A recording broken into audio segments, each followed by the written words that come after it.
ধর্মতলার যে ছবি তুমি এই মুহূর্তে দেখতে পাচ্ছ যে গাড়ির সংখ্যা কমে গিয়েছে, তার থেকে অনেক বেশি সংখ্যক কিন্তু এই মুহূর্তে পুলিশ পোস্টেড রয়েছে।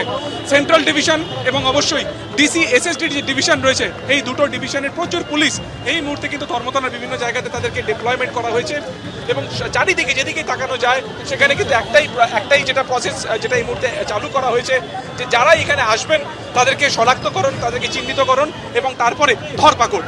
আমরা দেখলাম কিছুক্ষণ আগে স্টাইল বাজার যে মল রয়েছে সেখানে ঢুকে কিছুজন যারা চাকরি প্রার্থীরা রয়েছেন তাদেরকে সেখান থেকে আটক করা হলো। একজন মহিলা চাকরি প্রার্থী, তিনি পায়ে চোট পান, হাতে তার জাতীয় পতাকা ছিল, তিনি রাস্তায় পড়ে যান। পরবর্তীকালে তাকে মেডিকেল কলেজ হাসপাতালে নিয়ে যাওয়া হয়েছে এবং তার অবস্থা আপাতত কিন্তু স্টেবল বা স্থিতিশীল বলেই কিন্তু মনে করা হচ্ছে।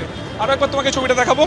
এই যে রাস্তা আগে তুমি দেখতে পাচ্ছ যে পুলিশ পোস্টিং রয়েছে, যখনই এখান থেকে কেউ আসছেন তাদের কিন্তু মোবাইলে চেক করা হচ্ছে। মোবাইলে তাদের যেটা হোয়াটসঅ্যাপ গ্রুপ আছে, যেই হোয়াটসঅ্যাপ গ্রুপ মূলত কিন্তু এই চাকরি প্রার্থীদের, সেই গ্রুপ দেখা হচ্ছে, সেই গ্রুপের এক্সিস্টেন্স রয়েছে কিনা এবং তারপরে কিন্তু ধরপাকড় করা হচ্ছে।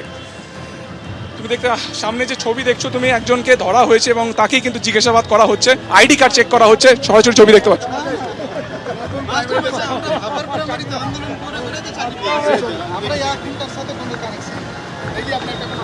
কি চেক করা হচ্ছে আপনার সাথে দাদা? কি চেক করা হচ্ছে?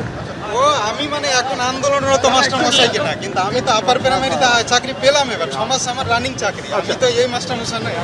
মানে আপনি নবান্ন অভিযানের সাথে যুক্ত নন? না না, এইভাবেই কিন্তু আইডেন্টিফিকেশন করা হচ্ছে, তাদের মোবাইল ফোন চেক করা হচ্ছে। তাতে যে হোয়াটসঅ্যাপ গ্রুপ, আমরা জানি যারা চাকরি হারিয়েছেন তাদের যে হোয়াটসঅ্যাপ গ্রুপ রয়েছে তার কোনো অস্তিত্ব এই ফোনে রয়েছে কিনা বা তাদের যে আইডি কার্ড যেটা রয়েছে সেটাকে দেখার পরই কিন্তু ছাড়পত্র মিলছে, না হলে তাদের সাথে যদি আন্দোলনের যোগসূত্র থাকে তাদের কিন্তু আটক করা হচ্ছে। ফলত এর আগে শহর কলকাতাতে কিন্তু পুলিশের তরফে এই রকম নজরদারি দেখা যায়নি। অর্থাৎ পথ চলতি মানুষ যারা বাস থেকে নামছেন, যারা হেঁটে যাচ্ছেন বা যারা একেবারে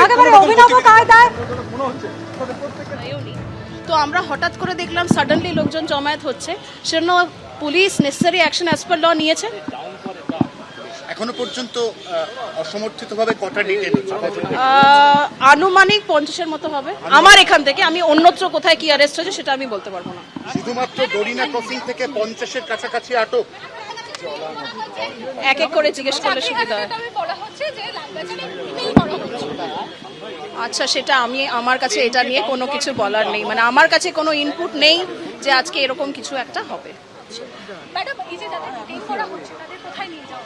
দেখুন, বিভিন্ন জায়গায় পাঠিয়েছি, কারণ কি সব থানাতে তো সবাইকে একসাথে এত বড় সংখ্যা পাঠানো সম্ভব নয়। যেরম আমরা পেরেছি বিভিন্ন থানায় পাঠিয়েছি। একজন আহত হয়েছে, চাকরির পায়ে লেগেছে তার। হ্যাঁ, উনি বলছেন না, পাটা সম্ভবত মচকে গেছে, আমরা ওনাকে মেডিকেল কলেজে পাঠিয়েছি। ম্যাডাম, একদম ক্লিয়ারলি এখনো পর্যন্ত এই এলাকা থেকে অ্যারেস্টকে আটক করেছে ওই আনুমানিক 50, তবে এক্স্যাক্ট ফিগার একটু ওয়েট করুন আপনারা, আমাদের পুরো কম্পাইলেশন হলে আমরা জানিয়ে দেবো। সবাইকে ডিটেইন নাকি অ্যারেস্ট করা? আমরা এখন তো ওনাদেরকে পাঠিয়েছি, আমাদের একটা চেক করার প্রক্রিয়াও আছে, আমরা সবকিছু করে আপনাদের পরে জানিয়ে দেবো।